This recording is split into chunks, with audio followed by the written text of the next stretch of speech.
Media. You know what to do. Hit the like button, subscribe to the channel. Thanks. We got lots of stuff coming up. What's up and welcome once again. This is, in the Sloopy, Say It With Your Legs Media, and we are on our episode 4. Only days left until the Le Tour de France starts, which is on Saturday, the 29th of June. And we are on Wednesday, so that's Thursday, Friday, Saturday. So like 2 more days sort of till we get going. So what are we talking about today? We're here to talk about Sepp Kuss. Sepp Kuss has dropped out of the Tour de France without riding, so he gets a did not start. So he doesn't get a DNF, he gets a DNS.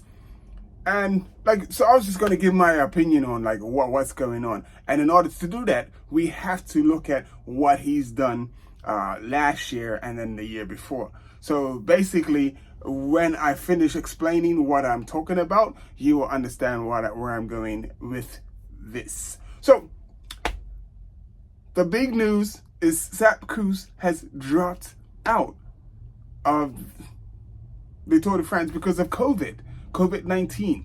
Now, COVID-19 is the flu, or, body's weak or whatever. So it's just another form of the flu. So he's probably pretty ill. I am not surprised, really. And when we go into Sepp Kuss's, we look at what he's done in his preparation. So this could be a good lesson. So I don't think it has anything to do with doping. And someone had said something about hemocritic levels and all of that. So I don't think it's anything to do anything illegal. I just think he's just done too much. And when you do too much, you get to a point and your body says, hey, we need a break. And it shuts down, you get ill easy and all of this other stuff. And this is the what basically a lot of riders go through it and don't realize they're going through it, and it's just being overtrained. So let's look at, we didn't even have to, well, we're going to put it up on the screen anyway. So we look at 2024, 2023, sorry. We look at 2023. So we look at 2023 and we start with, obviously, well, his build up is sort of similar. So he does a UAE tour. He gets the points classification jersey, and then he gets the general classification jersey. I didn't know he won the general. Well, no, he's 5th on GC. Sorry, no. I just see a yellow jersey. I saw a jersey, so correction. So he's 5th in GC, and then 20th in the points classification. So, and he got he stage 7, he got a 4th place. Stage 9, he got a 9th place. So, pretty good, building up pretty good. Then he is a Volta Celesta Catalunya. So this is a 7-day stage race. I'm trying to think if this is the series of one. No, this is the stage race. And in the mountain classifications, he got 36th. In general GC, he got 19th. So he had some mediocre finishes, nothing in the top 10, nothing to cry home to mom about, and it's more or less just preparation. And that was it in 2024 prior to doing the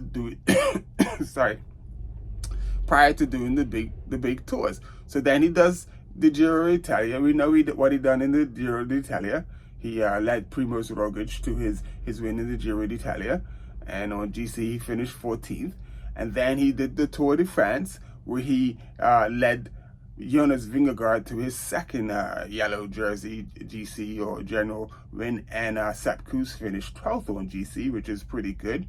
And then we all know he went and did the Tour of Spain, the Volta, and he won GC. And so that was just an amazing year. So, but let's track back and look at 2022. So he had a really good modest but quality build up for 2024, which allowed him to do what he did. So in 2023, is this 2023? Come back. It's 2022. Sorry, he did the what is it? The Fawn Ardèche Classic, and that looks like that's in the Netherlands. He done the Drome Classic, and he finished 3rd in the Fawn. and he finished 34th in the Drome Classic. And then he did Strada Bianca, where he finished 31st, and that was a show by Jumbo that year. And then he did the Tirreno Adriatico, and he finished like only 68th on GC. So he really wasn't like, so it was just like tuning up. He wasn't trying to like, go on. He was just riding his tuning up. Then he does the this is like the Basque Country 5-day stage race, and it looks like OTL, over the time limit. I guess that was one of the climbing stages, and then he finished that. So he does like 5 to 6 stages, and he's doing what he needs to do to get ready for the Tour. Then he does Liège-Bastogne-Liège, because I think that was the one where Jonas or maybe Walt was doing it, and he was, it was a climbing race, so he's trying to help one of them guys to win. So he does Liège-Bastogne-Liège, he finishes 55th, nothing to cry home to mom about. And then he does the Tour of Romandie, where he only finishes 12th place. So, and then with the Tour de Suisse, he didn't do all of the stages. He only done up to stage 4 in the Tour de Suisse, and then he did not start on stage 5. Then he does the Tour. This is 2022. He does the Tour, does 9 stages of the Tour of Spain, calls it a year. That's it. And then he goes to 2023, and he has this massive year. 3 massive tours, a UEA tour, and the Volta Celeste. So that is a lot of days of racing. And then we come into 2024, and it's like, it's not even you'd think you would like slowly build up. So he does the Volta Celeste, and then the Classic 1, and then onto the Volta Algarve. That was this year. So he looks like he finished 8th on GC on that. And then he done the Volta Catalunya, and he finished 13th on Jennifer Clation in that. And then he did the Basque Country. So to me, that's like a lot. You didn't need all that. You are super fit, dude. You're super, super fit. And here, the last thing is the Critérium Dauphiné, where he dropped out at stage 7 and he did not start stage. Okay, so, and then it said because of COVID, and the boy is sick. I truly believe the boy is sick, and this is what happens. And it's like the body, this is just my conclusion, the body just needs a break, and he's gonna get that break because he's not doing the Tour. But unfortunately, he's pretty much the Jonas's right hand man, and like so now Jonas has lost his lieutenant, and I'm pretty sure that that Visma Lisa bike is scrambling now to, what are we gonna do? Because they needed all the firepower they can get against Tadej Pogačar and his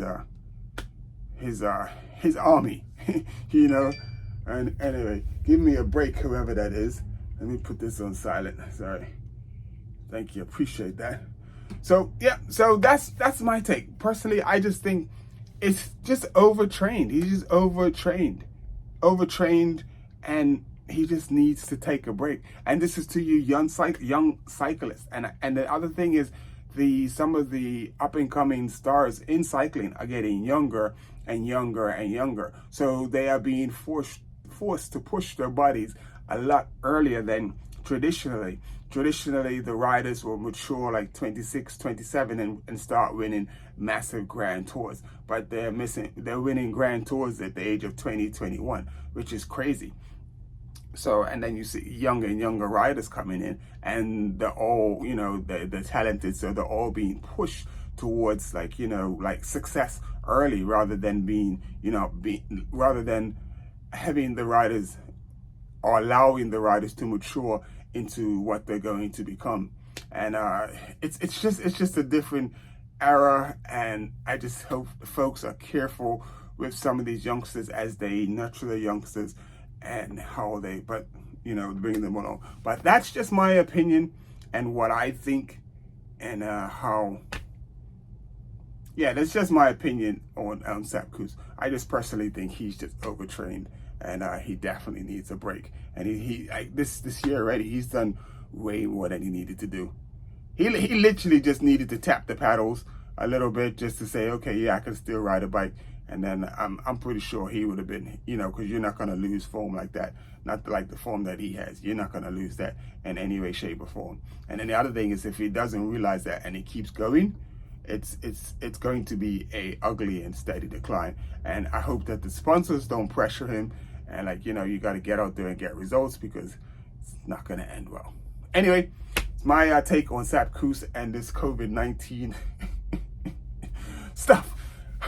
I will see you tomorrow, and I will give you a heads up as to what we're going to talk about, because we were supposed to be talking about the climbers today. We may do that tomorrow, but we will see, because the climbers are going to be a little hard to suss out and who might be able to do what. Anyway, I'll talk to you all later.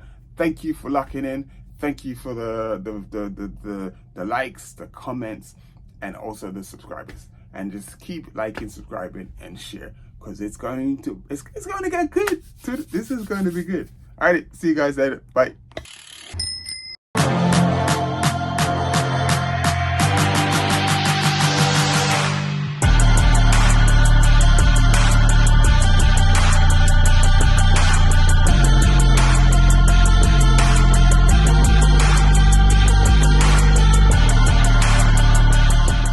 Sever your legs media. You know what to do. Hit the like button, subscribe to the channel. Thanks. We got lots of stuff coming up.